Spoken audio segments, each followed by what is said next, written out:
Thank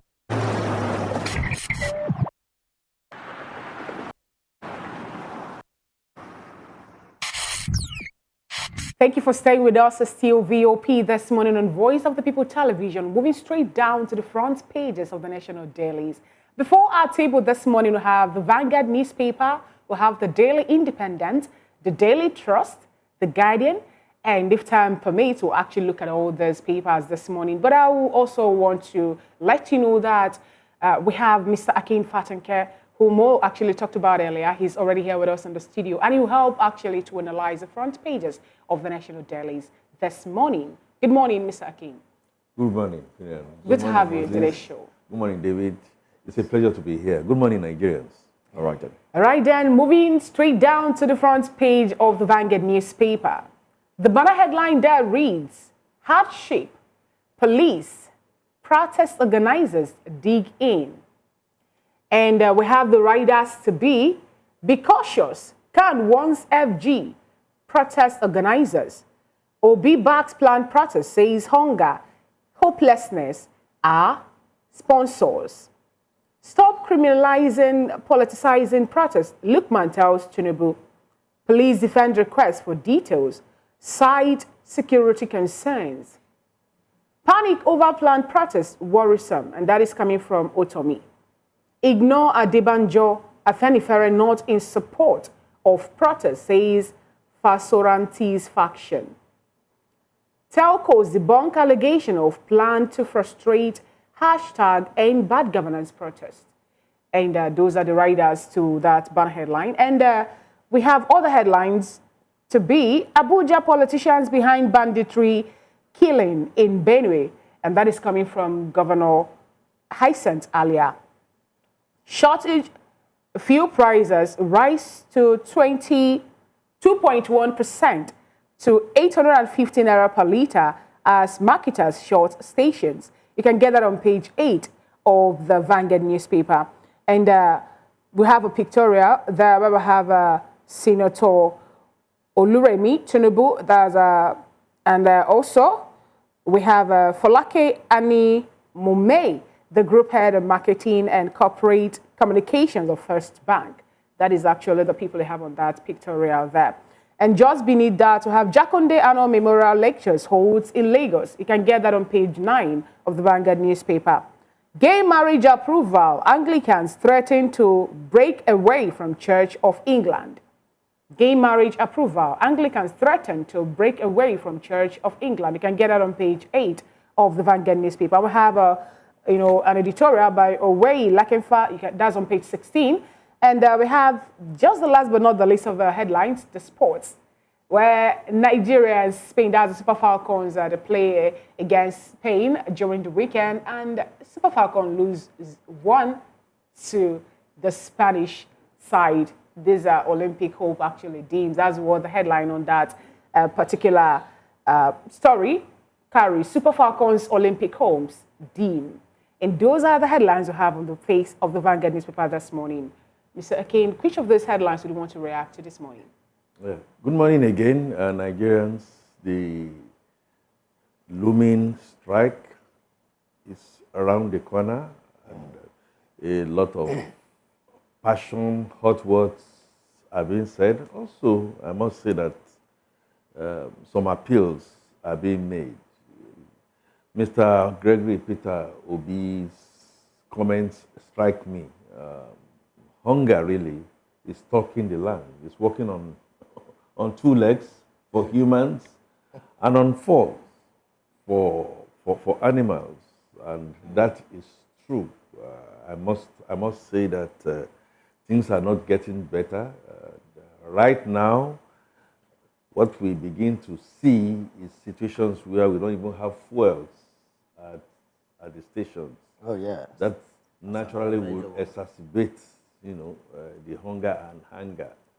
My response, therefore, will be to appeal like the CAN is making an appeal to both sides, the federal government, the state governors, members of our National Assembly, and the protesters, many that we don't are not able to put our finger to.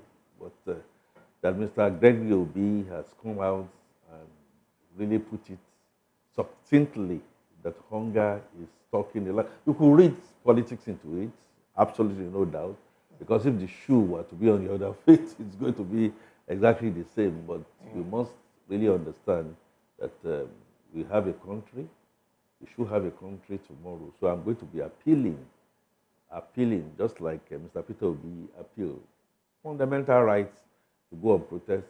But please, let's make it as peaceful and don't allow it to be hijacked. All right. Especially government making sure that they safeguard the protesters as much as possible when they eventually come out, even though we don't know them. All right. I would like your reaction on the fact that yes, there is several appeal going on from all of the quarters, but the underlying statement of these appeal is what some quarters have been saying. Why are we not addressing the situation, particularly good governance, just like the protesters are practically asking for? Why are we not addressing them? Why should it get to the point of the people saying we want to protest that you would come out and now say we're appealing to you to shelve your sword and not go for this appeal? Why is the administration, both on the state and federal level, not particularly nipping it on the bud in getting things right initially, or even as it starts? David, if you've spoken 100%, I am in agreement with you 120%. Yes, why are we not proactive? Why are we in a state whereby we exacerbate through lack of character, compassion? Why? Why should it be? Why have we not learned from the wisdom of sages past? Why don't we just plug the the low-hanging fruits by showing example? I am also miffed. I'm also very worried because leadership is service and should not be first me before them. Again, I know across Africa, I don't want to believe because we also have it on the other side who are not necessarily African. Right. When you don't have structures and when you don't have punishment and when you don't have consequences for very bad behavior, that's exactly what we have. So right now we are here, okay? So we are in a mode. My expectation, of course, like you said, is going to be two-pronged. Yeah, maybe a little bit here and there, maybe little, very little, maybe late and all that. But the real thing that needs to be addressed will be self. So I expect Mr. President to begin to look at self and begin to come up with, exemplary things that needs to do. Do you Offload think things that needs to be offloaded? State governors the same, National Assembly the same, state assemblies the same. Okay. All right, then let's get into another paper now. We have the Daily Independent on our table as well. From the Daily Independent, we have these headlines. 70% Forex gains tax shows FG's lack of creativity. Analyst, 70% Forex gains tax shows FG's lack of creativity. And on top of the nameplate, Serap sues CBN over failure to account for 100 billion naira dirty notes. Others, Boko Haram terrorist raid Borno police station, kill officer, one other. Quite an unfortunate one there. Hardship, Peter Obi urges protesters to act within the law, be civil. Benue governor accuses Abuja politicians of sponsoring, supporting bandits. Editors hold Jakonde annual memorial lecture in Lagos. No PDP Congress held in Rivers. G60 reps insist. Thomas Etu named chairman of 9 Mobile as LH Telecoms takes majority stake. And then another bold headline there. Southeast monarchs seek Nnamdi Kanu's release, reject protest. Push for 2 more states for geopolitical zone. Police justify request for protest details, cite security concerns. And then The bottom strip, APC chieftain Lukman identifies why hardship persists in the country. Now, these are the headlines from the Daily Independent. Which one tickles your fancy, or which ones, if you have more than one to respond to? Well, as we say, week on month on year going, the kidnapping, spate of kidnapping, killing for ransom, money is going to be taken away from you, and yet you still kill, becomes a cankerworm that still continues to live with us. My heart, my soul goes out to the families of those who are affected. And even as we speak, those who have been affected. And it's about the economy. The U.S., former U.S. President had said, damn it, it's about the economy. I like situations surrounding what the analyst said, and it's a point of view about the windfall. Forex should not be taxed, and in economics, there are always two sides.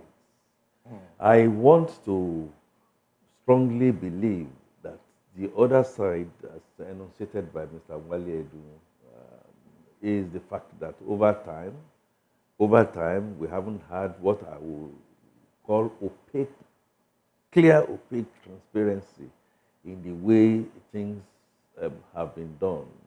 I think there needs to be a stakeholder get together and begin to look at some of these things clearly. No two sides win an argument, that much I know.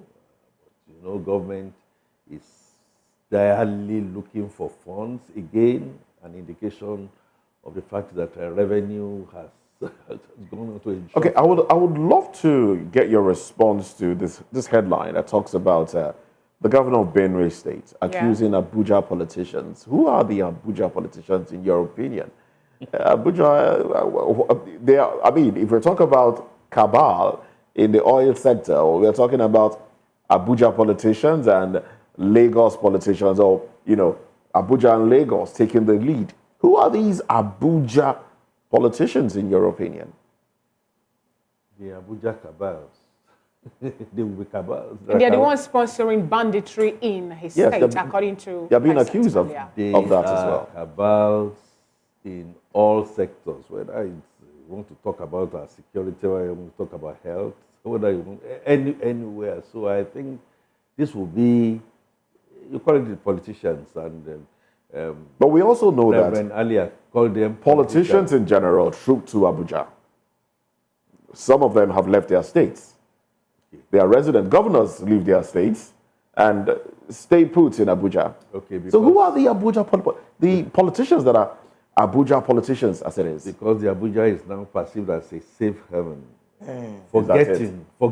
Is that it, or being closer to the seat of power? Forgetting. Abuja was invaded riotously during Jonathan's time. Don't forget. So nobody is safe. But I think these are, in my opinion, based on what has happened in the past, will be the politicians who are in the cabinet currently and those who are at the National Assembly. So if these politicians don't have a Congress, get what I'm trying to say, if they don't have a consensus at IDEM about how things should go, and then you have fallout. For instance, Father earlier is talking about banditry, kidnapping. His predecessor in office also did the same, if you remember. I think it's high time we sit down and do an integrated security architecture that covers everybody, and it should start from the grassroots. I am enthused that governance will now get more to the grassroots. I'm also enthused that traditional rulers are making the statement now that they are being consulted. I want to see the outcome of these consultations. I do not want to see the Benue State governor, like his predecessor, as a voice shouting out in the wilderness. But don't you think the fact that Benue happens to be the food basket of Nigeria, and we are having hunger issue in this land, we don't even have enough food. People are now buying yams in pieces for them to be able to, you don't think that this could be the reason Reverend Hyacinth Aliyah decided to raise his voice over the people sponsoring insecurity in his state? It could be, and it looks very plausible. But I also happen to know that being the food basket of the Federation, something happened very lately. Mr. President ordered the agri intervention to give tons of fertilizers to Benue State. But what will these fertilizers do if you don't have the kind of security that we The are farmlands to envisaging? even go to.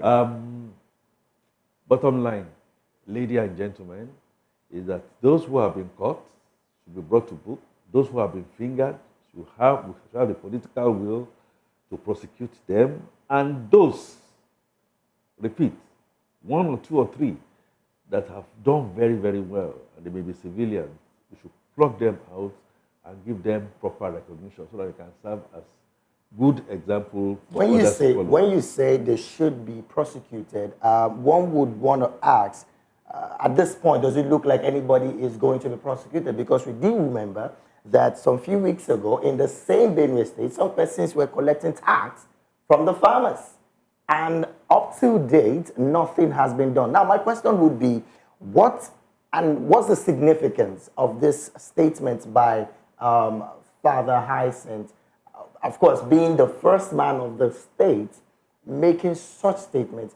How much political willingness can we get from the presidency to support this state as concerning security, as it stands?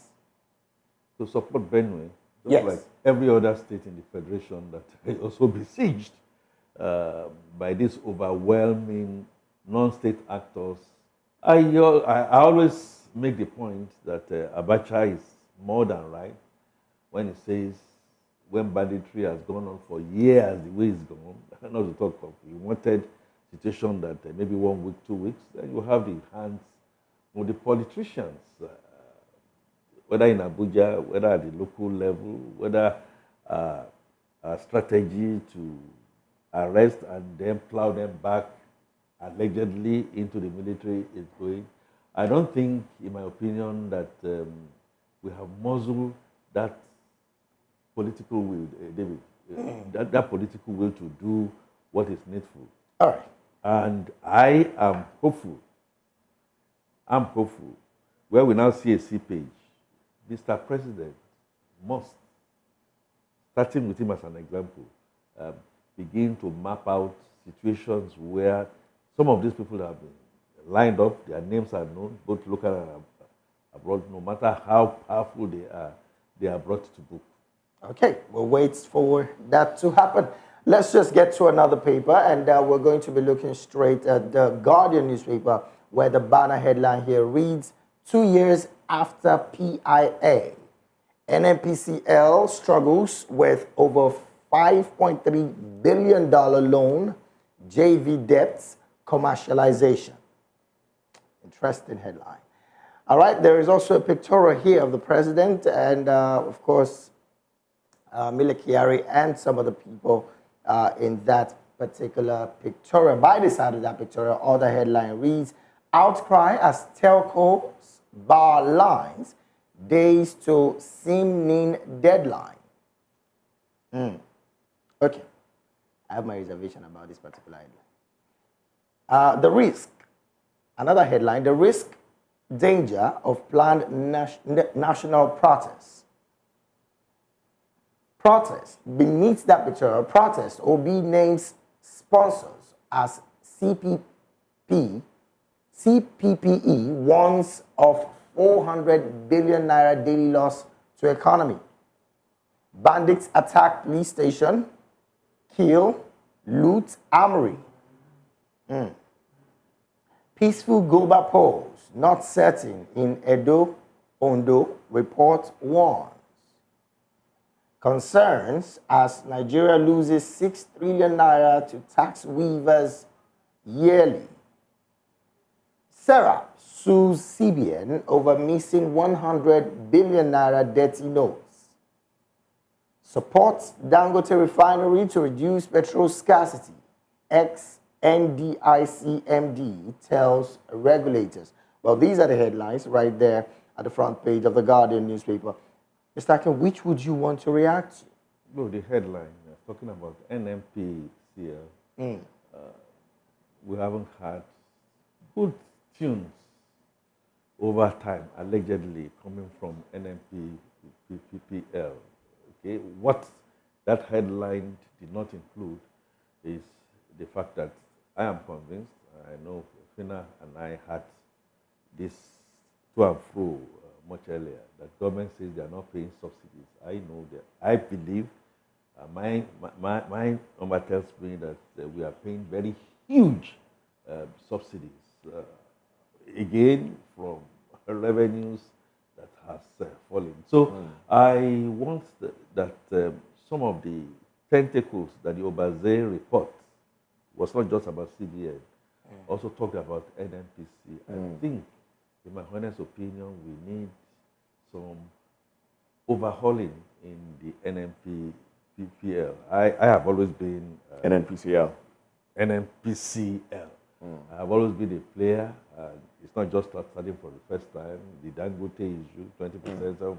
Well, we just have to wait to see if that make sure overhauling that, will be done. Work, exactly. We need an input square pegs in square holes. Thank Okay. you. We'll keep our fingers crossed and see if that Jim Obazeri's reports will be treated, and maybe there'll be an overhauling in the NNPCL.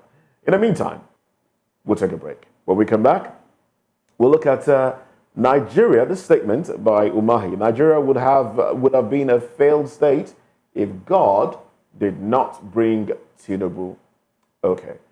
Let's look at that statement when we come back. We'll also be looking at reactions of Nigerians ahead of the planned August 1st protest. Stay with us. We'll be back in a bit.